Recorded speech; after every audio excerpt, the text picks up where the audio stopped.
मेरो रिट निवेदन दर्ता भइसकेको छ र आउने मङ्सिर 4 गते यसको सुनवाई तोकिएको छ किनभने भोलि र पर्सि 2 दिन लगातार बिदा भएकोले 4 गते यसको सुनवाई हुँदैछ। अब यसको कारण के हो भने किनभने नेपालको संविधानले हरेक नागरिकलाई विचार र अभिव्यक्तिको स्वतन्त्रता सुनिश्चित गरेको छ र सञ्चारको हक संविधानको धारा 19 ले सञ्चारको हकलाई सुनिश्चित गरेको छ। पहिलो माग के छ भने यो चाहिँ सरकारको जुन यो टिकटक बन्द गर्ने चाहिँ जुन निर्णय छ यो चाहिँ बदर गरियोस्। अर्को कुरा मेरो के छ भने एउटा अरु पनि जुन सोशल मिडिया प्लेटफर्महरू छन् उनीहरुमाथि पनि प्रतिबन्ध लगाउने हुन सक्छ। त्यसकारण त्यो कुरालाई चाहिँ अहिले रोकियोस् एउटा कुरा। तेस्रो कुरा के छ भने एउटा एक्सपर्टहरुको एउटा टास्क फोर्स एउटा बनाइयोस् जसले के हो भने यो जुन सोशल मिडियाको जुन दुरुपयोग भइरहेको छ त्यसलाई कसरी एउटा त्यसको रेकमेन्डेसनको आधारमा अब कसरी यसको उचित कानुनहरु कसरी बनाउने किनभने संविधानले पनि के भन्छ भने मुनासिब प्रतिबन्ध लाग्न सक्छ तर त्यो मुनासिब प्रतिबन्ध हुनु पर्यो गैर मुनासिब प्रतिबन्ध चाहिँ लगाउन मिल्दैन। सरकारले टिकटकलाई प्रतिबन्ध लगाउनु पर्नाको कारण के हो प्रश्न गरेको छैन। दोस्रो संविधानको कुन धारा र कुन कानुनको कुन दफा अनुसार टिकटकलाई प्रतिबन्ध लगाइएको हो भन्ने कुरो छैन। अर्थात् आधारहीन रूपमा टिकटकलाई प्रतिबन्ध लगाएको छ। टिकटकबाट सामाजिक सद्भाव खलबलिएको इत्यादि हो भने त्यसलाई नियन्त्रित गर्ने कारबाही गर्ने कानुन अहिले छ हामीसँग। त्यो कानुनलाई प्रयोग नगरेको कारणले यस्तो भएको हो। त्यो कानुनलाई प्रयोग गर्दाखेरि यसलाई संयमित बनाउन सकिन्छ। त्यसैले अभिव्यक्तिको स्वतन्त्रताका विरुद्ध संविधानको धारा 17 र संविधानको धारा 19 विपरीत सरकारलाई आफूले सनक चलेकै भरमा जे मन लाग्यो त्यही घोषणा गरिदिएर कुनै पनि सञ्चारका माध्यमहरूलाई प्रतिबन्ध लगाउन पाउने अधिकार राख्दैन।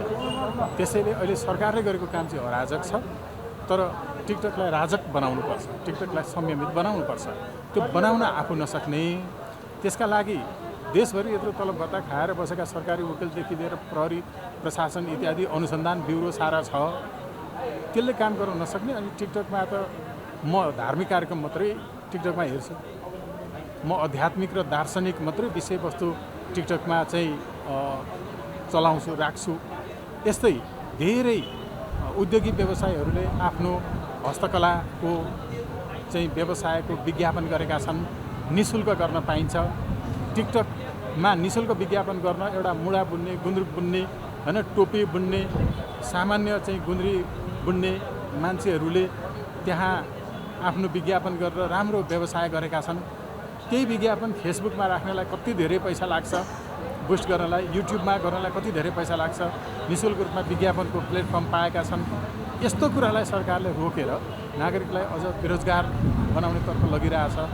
त्यसैले सरकारले सही समाधान खोज्नुपर्नेमा प्रतिबन्ध नै टिकटकलाई लगाएको कारणले यो संविधानको विरुद्ध छ भनेर हामीले रिट दायर गरेका छौँ। हिजो आज एक थरी मान्छेहरू हामीले 70 वर्ष भनौँ सबैले शान्तिपूर्ण सशस्त्र हजारौंको त्याग तपस्याबाट हामीले राष्ट्रिय गान बनायौं। सयौं थुङ्गा फुलका हामी एउटै माला नेपाली। हामी जाति भाषा धर्म संस्कृति सबै एक ठाउँमा केन्द्रित भएको राष्ट्रिय गान हामीले गाउन थालेका छौं र यो राष्ट्रिय गान प्रति आम नेपालीको विचार भावना संवेदना संस्कृति सबै बोलेको छ त्यसमा। तर आज भोलि फेरि हिजोका सामन्ती राजाहरूका स्तुति गान भक्ति गान जसले यो देशलाई बर्बाद पार्यो, जसले कहिले कोत पर्व रगतको खोलो दरबार भित्रै कहिले भण्डारखाल पर्व कहिले नारायण इटी पर्व हामीले देखेको होइन। त्यो ती मान्छेहरू आजभोलि संस्कारको कुरा गर्छन् क्या। संस्कार ती हो संस्कार। कोत पर्व भण्डारखाल पर्व नारायण हिटीमा आफ्नै वंश विनाश गर्नेहरू संस्कारका कुरा गर्ने लोकतन्त्रवादीहरूलाई यो परिवर्तनकारी शक्तिहरूलाई। त्यसकारण अहिले त चाहिँ केही मानिसहरू चाहिँ साँच्चै नै नेपाली जनतालाई नेपाल राष्ट्रलाई बडो चाहिँ तल्लो स्तरबाट लोकतन्त्रलाई लोकतान्त्रिक प्रणालीका विरुद्ध आवाज उठाउने दुस्साहस गरेका छन्। म आज बिहान मात्रै सेना प्रहरी ब्युरोक्रेसीका सबै प्रमुखहरूसँग बैठक बसेर यहाँ आउनु अलि ढिलो भयो।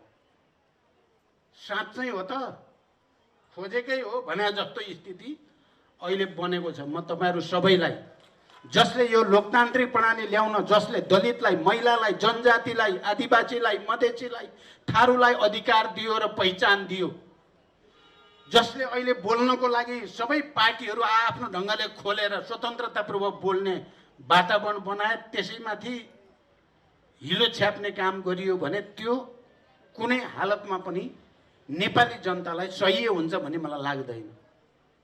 मैले अस्ति भर्खरै पोलिटिकल पार्टीहरू कति साँच्चै यो परिवर्तनका पक्षपातीहरू कहाँनिर छन् भन्ने बुझ्नको लागि मात्रै हिजो 12 बुँदे समझदारी, विस्तृत शान्ति सम्झौता, संविधान सभाबाट संविधान घोषणाको बेलाका पार्टीका नेताहरूलाई बोलाए सिंहदरबार। तपाईहरुले देख्नुभयो र के हामी टुलु हेरेर बस्ने स्थितिमा हौं कि हामी यो छाडा अराजकतालाई रोक्ने मनस्थितिका हौं भन्ने बारेमा छलफल चलाए। एउटा कमिटमेन्ट मैले प्राप्त गरेँ सबै कि हामी जरुरी पर्यो भने गणतन्त्रको निम्ति, लोकतन्त्रको निम्ति, संघीयताको निम्ति पनि सडकमा जान तयार छौं भने। अरूले त भने प्रमुख प्रतिपक्षको नेताले त अझ ज्यान छोडेर जान्छु भन्नुभयो र उहाँले घोषणा गर्नुभएको छ कार्यक्रम।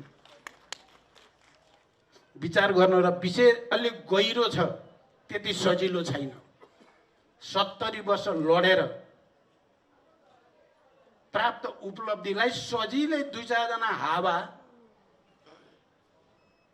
एकजना नेताले भन्दै हुनुहुन्थ्यो राजनैतिक लफङ्गा भन्नुभयो के यो गणतन्त्रको विरोध गर्नेहरूलाई।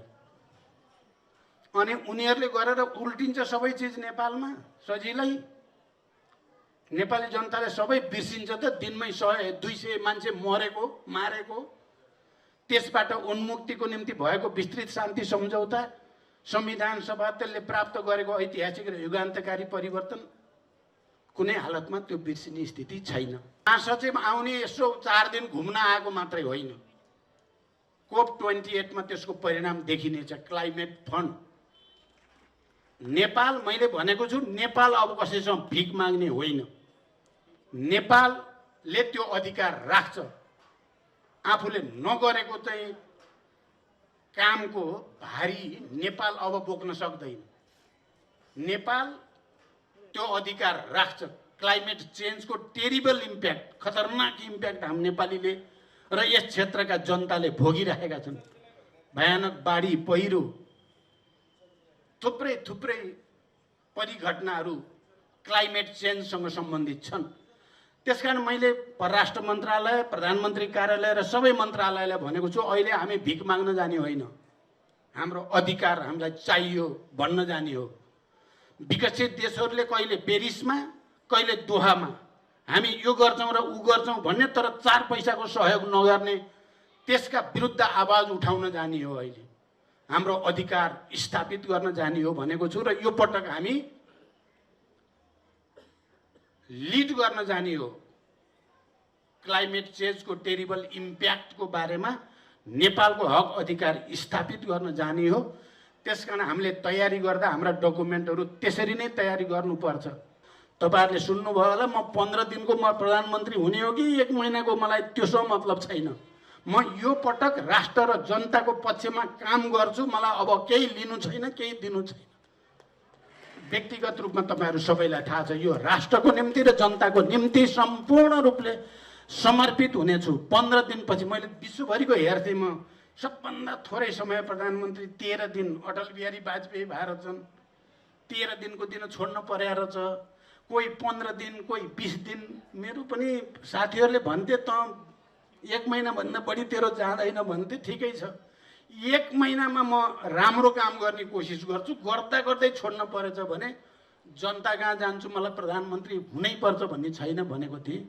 भन्दै जाँदा अहिले 10 महिना, अब 11 महिना हुन लागिसक्यो, बाँची राखिएकै छ, प्रधानमन्त्री पनि भइराखिएकै छ। मलाई लाग्छ अझ राम्रो काम गर्ने विचार छ मेरो। अझ भ्रष्टाचार र बेइमानहरूलाई अझ बढी ठिक गर्ने विचार छ मेरो। सुशासनलाई, सामाजिक न्यायलाई, समृद्धिलाई गर्न खोज्दा खोज्दै कोही आएछ भने जनता त छँदैछन्। त्यसकारण अहिले यहाँ आबु खैरानीमा शुक्रले गरे जस्तै केन्द्रमा पनि हामी त्यसै गर्यौँ भने त जनताले त साथ दिने त पक्का छ नि। नेपालमा मङ्सिरको 5 गतेदेखि सुरु हुन गइरहेको छ। यो सम्मेलन हामीले 1 वर्ष अगाडिदेखि नै तयारी गरेका थियौँ। 45औं इफाफका सम्मेलन मालदिप्सको मालेमा गत वर्ष नोभेम्बरमै भएको थियो र मालेको इफाफका सम्मेलन चाहिँ अलि लामो समयसम्म कोभिडको कारणले गर्दाखेरि यो हाम्रो इफाफका सम्मेलन भनेको चाहिँ 12 महिनादेखि 20 महिनाको बिचमा गर्नुपर्ने एउटा कोड अफ कन्डक्ट छ। तर बिचमा कोभिडको कारणले गर्दाखेरि मालदिप्सले 20 महिनामा गर्नुपर्ने इफाफका सम्मेलनको लागि चाहिँ 4 वर्ष लाग्यो। भन्दाखेरि योभन्दा अघिल्लो सम्मेलन चाहिँ एकदमै लामो सम्मेलन थियो भने यो नेपालले चाहिँ हामीले एकदम छोटो समयमा 1 वर्षभित्रमै हाम्रो सम्मेलन हामीले यो 12 महिना केही दिनमै हामीले सम्मेलन गरेर यो हाम्रो यसपछि सिङ्गापुरलाई हामीले हस्तान्तरण गर्दैछौँ र अब सिङ्गापुरले चाहिँ 2025 मा इफाफका सम्मेलन गर्दैछ। अब हामीले यो इफाफका सम्मेलन गर्दै गर्दाखेरि 18वटा मुलुकको सङ्गठन, यो विश्वको उत्कृष्ट विकासशील मुलुक जापान, अस्ट्रेलिया, कोरिया यसका मेम्बरहरू छन् भने विकासशील मुलुक नेपाल, भुटान, बङ्गलादेश जस्तो मुलुकहरू पनि छ। यो यसबाट चाहिँ हामीले के लाभ प्राप्त गर्छौँ भन्दाखेरि सबै यसमा चाहिँ टेक्नोलोजी हामी ट्रान्सफर गर्न सक्छौँ। हामीले उत्कृष्ट मुलुकका निर्माण व्यवसायहरूसँग छलफल गरेर निर्माण उद्योगका विषयमा भएका उपलब्धिहरू हामी एकअर्कासँग साटासाट गर्न सक्छौँ भने हामी टेक्नोलोजी ट्रान्सफरहरू हामीले गर्न पाएछौँ र यो हामीले 18वटा मुलुकका उत्कृष्ट व्यवसायी साथीहरूसँग बसेर कतिपय साथीहरूले चाहिँ के पनि लाभ लिनुभएको छ नि उहाँहरूसँग जोइन्ट भेन्चर गरेर नेपालले चाहिँ नेपालमा भएका आयोजनाहरूमा चाहिँ काम गर्ने मौकाहरू पनि पाउनु भएको छ। भन्दाखेरि यो मुलुकहरूमा भएका गुड प्र्याक्टिसेसहरू चाहिँ हामी एकअर्कासँग साटासाट गर्छौँ। नेपालमा पनि भएका गुड प्र्याक्टिसहरू चाहिँ हामी अन्य मुलुकहरूलाई हामी अवगत गराउँछौँ भने अन्य मुलुकहरूमा भएको गुड प्र्याक्टिसहरू हामीले एडप्ट गर्छौँ र यसरी अब यो 46औं इफाफका सम्मेलनको हाम्रो मूल थिम चाहिँ के हो भन्दाखेरि अहिले विश्वव्यापी रूपमा भएको वातावरणीय प्रभाव मूल्याङ्कन, क्लाइमेट चेन्ज र यो हामीले बनाउने हाम्रा पूर्वाधारहरू यसलाई कसरी दिगो बनाउने, हाम्रो अहिले मूल थिम भनेको चाहिँ sustainable infrastructure, partnering in sustainable infrastructure भन्दाखेरि सबै हामीले चाहिँ सहभागिता जनाउने हो यो दिगो संरचनाहरू बनाउनको लागि। र यो अहिले नेपाल जस्तो मुलुक जसले यो वातावरणीय प्रभावमा चाहिँ कुनै पनि भूमिका, यसलाई वातावरणीय प्रभावलाई खलबल ल्याउने, यो ग्रिन हाउसलाई चाहिँ समस्या दिने कुनै पनि हाम्रो योगदान नहुँदै पनि नेपाल जस्तो मुलुक जो यसको इम्प्याक्टबाट चाहिँ सबैभन्दा माथिल्लो श्रेणीमा प्रभावित भएको छ। हाम्रा हिमालहरू हराइसकेको अवस्था छ, हराउँदै गएको अवस्था छ, हाम्रो ग्लेसियरहरू पग्लिरहेको अवस्था छ र यसले गर्दाखेरि यहाँको वातावरणले यो विश्वव्यापी रूपमा अहिले भर्खरै मात्र पनि संयुक्त राष्ट्र सङ्घका महासचिवज्यू नेपालमा आउनु भएर यसको इम्प्याक्टको विषयमा विश्वलाई सर्वोच्च शिखरमा बसेर विश्वलाई आह्वान गर्नुभएको छ र हामी निजी क्षेत्र निर्माण व्यवसायी महासङ्घको नेतृत्वमा इफाफका जस्तो संस्था, अन्तर्राष्ट्रिय संस्था, जो क्षेत्रीय संस्था, हाम्रो सर्वोच्च संस्थाको हामीले नेतृत्व गर्दाखेरि यो विषयलाई उजागर गर्न हामी गइरहेका छौँ। अहिले हामीले संसारलाई नेपाल, बङ्गलादेश, मालदिव जस्तो मुलुकहरू जसले यो वातावरणलाई चाहिँ समस्या दिने कुरामा कुनै पनि योगदान नदिँदै त्यसको प्रभावबाट बढी प्रभावित भएका छौँ भनेर अन्तर्राष्ट्रिय स्तरमा भोकल्ली हामीले चाहिँ हाम्रा कुराहरू राख्ने यो एउटा अवसर प्राप्त भएको छ र नेपालले चाहिँ यसको अध्यक्षता ग्रहण गर्दाखेरि यसबाट के लाभ प्राप्त गर्यो भनेर पनि साथीले प्रश्न गर्नुभयो। हामीले अन्तर्राष्ट्रिय स्तरमा चाहिँ नेपाल जस्तो मुलुकलाई चाहिँ भएको प्रभावहरूको विषयमा हामीले एउटा इन्टरनेसनल फोरमको अध्यक्षता ग्रहण गर्दै गर्दाखेरि हामीले राखेको बहसहरू चाहिँ अझ बढी प्रभावकारी हुन्छ र त्यो मौका हामीले प्राप्त गरेका छौँ।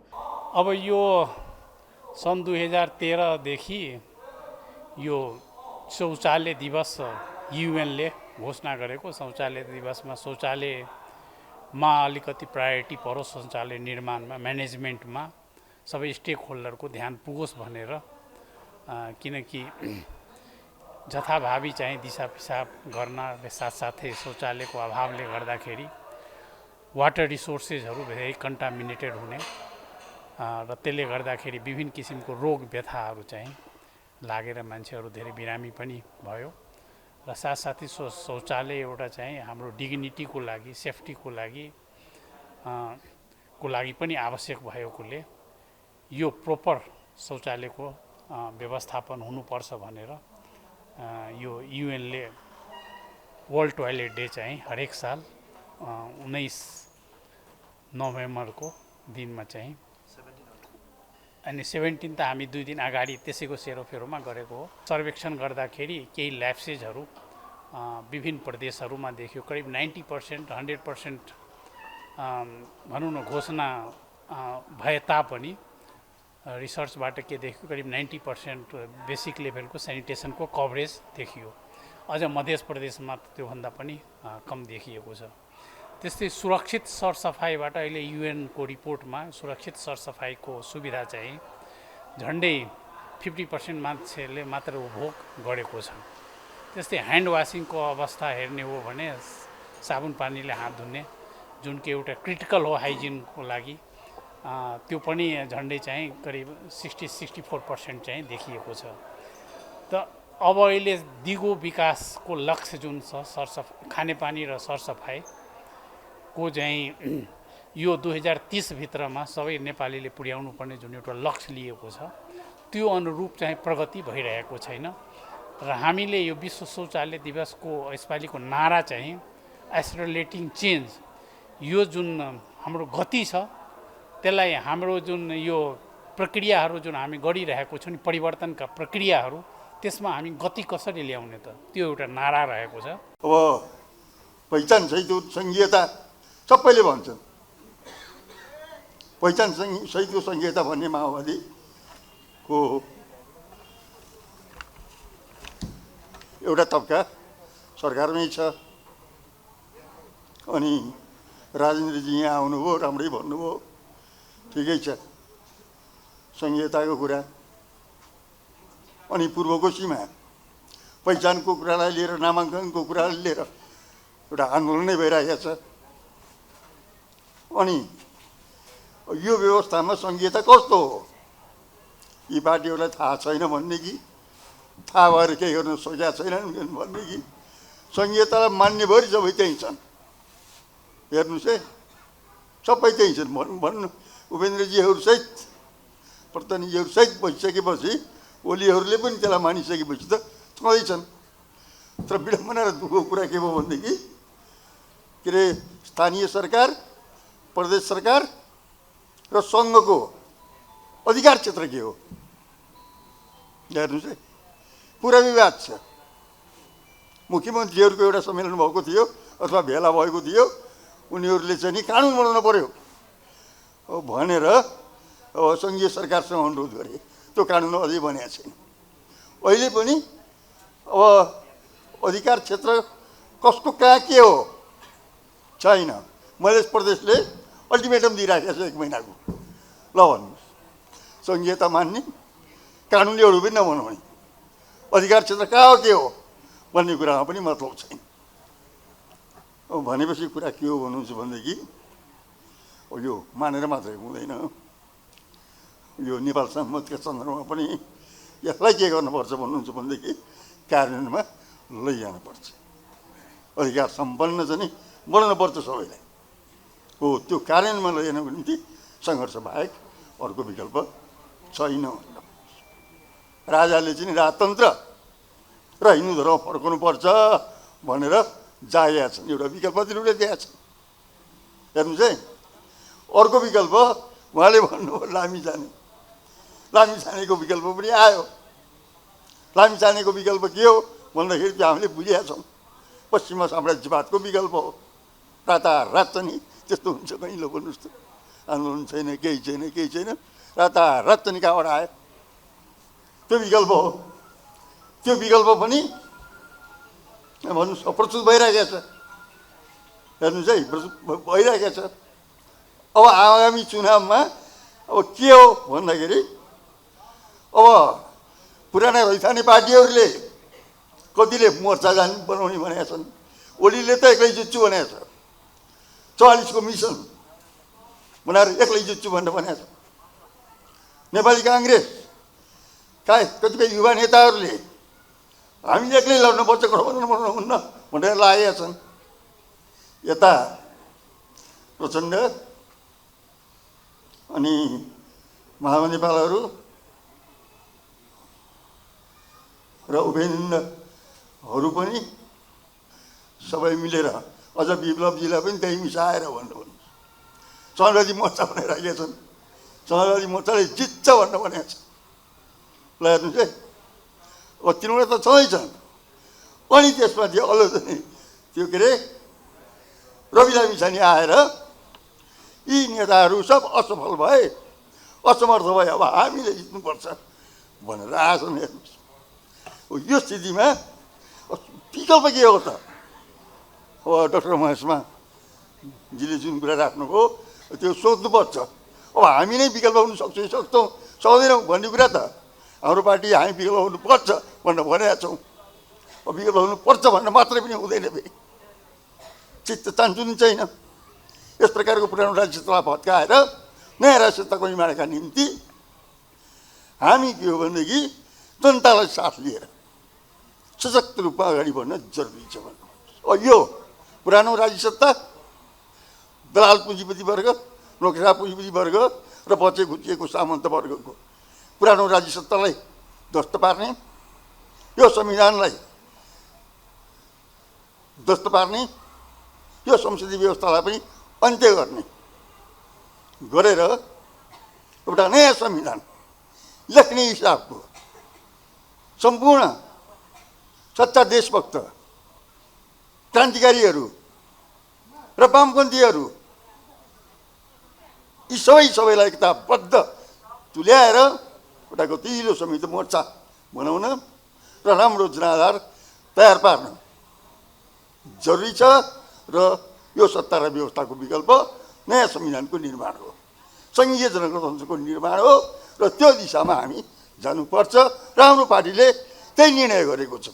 लामो समयदेखिको समस्यालाई चिर्ने सवालमा र अन्तर्राष्ट्रिय स्तरमा नेपालको त्यो क्यापेसिटी, अघि हाम्रो महासचिवज्यूले भन्नुभयो कि आयोजनामा जुन नेपालको जहिले पनि एक किसिमको अवल स्पेसल किसिमको र जहिले पनि एउटा एक्जाम्पलरी रूपमा जुन आयोजना गरेर नेपालको थियो, अब त्यो सबै टुटेको कारणले गर्दाखेरि होइन, इट सुड बी एकदम एक्जाम्पली हुनुपर्छ भनेर एउटा त्यो भने। अर्को हामीले योसँगै के भन्यो भन्दाखेरि ल ठिकै छ, च्याम्पियनसिप त तपाईँलाई हामीले दिने भयो, तर च्याम्पियनसिप दिएर मात्रै भएन, एकेएफ दिनु पऱ्यो, एकेएफ रेफ्री सेमिनार दिनु पऱ्यो भनेपछि दे एग्रिड, उहाँले एग्री गरेर के गर्नुभयो भने ओके ल ठिक छ, okay will agree with that भनेर कन्डिसन राखेर भएपछि यसरी प्राप्त भएको छ। त्यस कारण यो प्राप्ति जुन नेपालको अपर्च्युनिटी छ यो एकदम सहजताका साथ आएको विषय होइन, ला भनेर आएको विषय भने एकदमै यसका पछाडि सङ्घर्षहरू रहे, धेरै सङ्घर्षहरूका बावजुद पनि यो अहिले हामीले प्राप्त गरेको छ।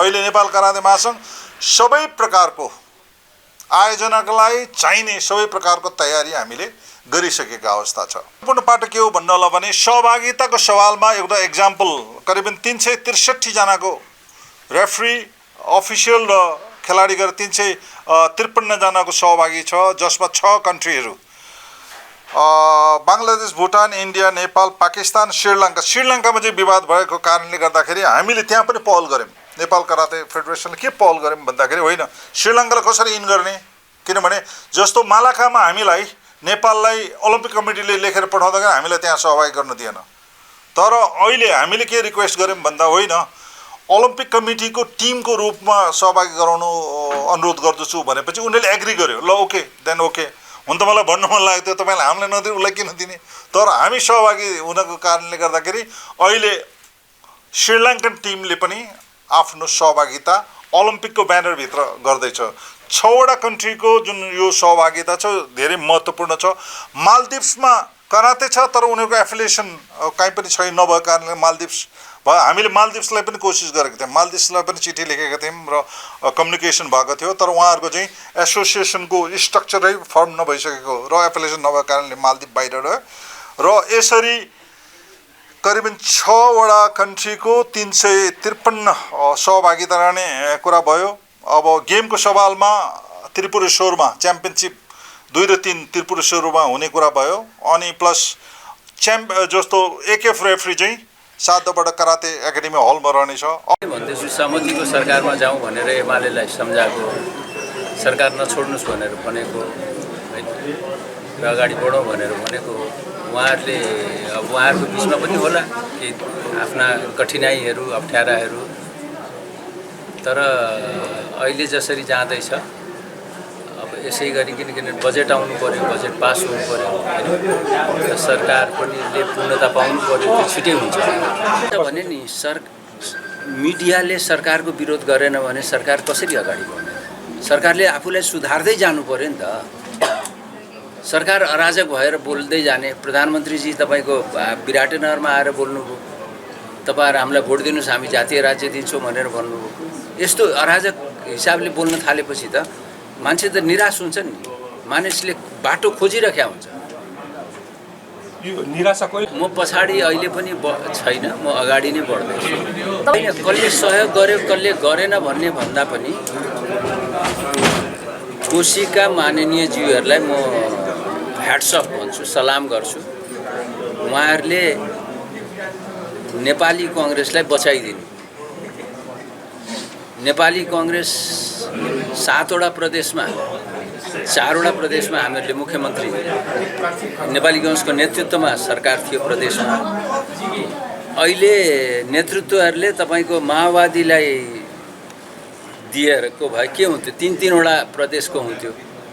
त्यो बेला हाम्रो अनुहार कस्तो हुन्थ्यो होला, कति मलिन हुन्थ्यो होला, त्यो हामीले बुझ्न सकेनौँ। हामीहरूको स्ट्रेन्थ हुँदाहुँदै पनि हामीहरूले त्यसलाई नजरअन्दाज गऱ्यौँ। म यहाँको माननीय ज्यूहरूलाई नमन गर्छु। तपाईँले रिसर्च गरेको छ भने धेरैले बन्द गर्नुपर्छ भनेर भनेको छैन होइन, तर म चाहिँ नि बन्द गर्नुपर्छ भन्ने पक्षको मानिस होइन। म चाहिँ नि तपाईँको नियमन कसरी गर्न सक्नुहुन्छ। हामी उदाहरणहरू धेरै दिन्छौँ धेरै देशहरूको, त्यो देशहरूमा के छ भनेर हेरौँ। अमेरिकामा के गरेछ भन्दाखेरि सामाजिक सञ्जालहरूलाई तपाईँको अफिस आवर्समा चलाउन पाइँदैन, त्यो अफिसमा बन्द गरिदिएको छ। त्यस्तो हामीले पनि गरे हुन्छ नि। नियमन गर्ने त उपायहरू छन् त हामीसित, नियमन नगर्ने अनि हठातमा तपाईँको यो तिहारको मुखमा टिकटक बन्द गरिदिने, त्यो बिल्कुल गैर जिम्मेवार कुरा हो। सरकार उसले आफ्नो निर्णय गर्ला, जे गर्छ अदालतको निर्णय त हामीले मानेकै छौँ।